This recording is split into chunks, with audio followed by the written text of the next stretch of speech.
ঘরে কয়েকটি আলু আর টমেটো থাকলেই বানিয়ে ফেলো বন্ধুরা খুব অল্প সময়ে দারুণ সুস্বাদু একটি মুখরোচক রেসিপি। চলো আজকে এই রেসিপিটি তোমাদের সাথে শেয়ার করব। এখানে বেশ ভালো করে কড়াই গরম করে নিয়েছি। আর এখানে কিন্তু আমি আলু আগে থেকেই কেটে ঝুড়িতে রেখে দিয়েছিলাম, জল ঝরিয়ে নিয়েছি। এবার বেশ ভালো করে কড়াইটা গরম হয়ে গেলে আলুগুলো কিন্তু দিয়ে দেব। আলুগুলো দিয়ে দেখো সামান্য পরিমাণে একটু হলুদ আর একটুখানি লবণ দিয়ে কিন্তু আলুগুলোকে একটুখানি লাল লাল ব্রাউন ব্রাউন করে কিন্তু একটু ভেজে নেব। দেখো বন্ধুরা কত সুন্দরভাবে আলুটা ভেজে নিয়েছি। এবার কিন্তু আলুগুলোকে তুলে নেব।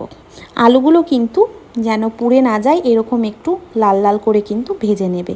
এবার আলু তুলে নেওয়ার পর ওই তেলের মধ্যেই কিন্তু দুটো শুকনো লঙ্কা আর এখানে আমি 3 থেকে 4টে তেজপাতা মাঝখান থেকে ছিঁড়ে দিয়েছি আর একটু গোটা জিরে দিয়েছি।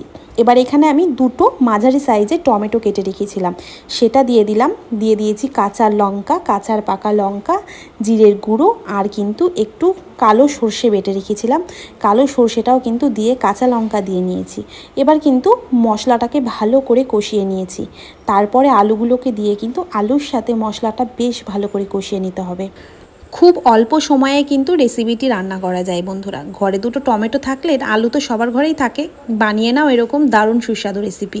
তোমরা যারা সর্ষে খেতে পছন্দ করো না তারা কিন্তু সর্ষেটা না দিলেও হবে। আমার সর্ষে দিয়ে খুব ভালো লাগে, তাই জন্য আমি সর্ষে দিয়েই কিন্তু এই রেসিপিটা ঝাল ঝাল করে বানিয়েছি। যদি ভালো লাগে বন্ধুরা লাইক শেয়ার কমেন্ট করে দিও। টাটা, আবার চলে আসবো অন্য কোনো রান্নার সঙ্গে।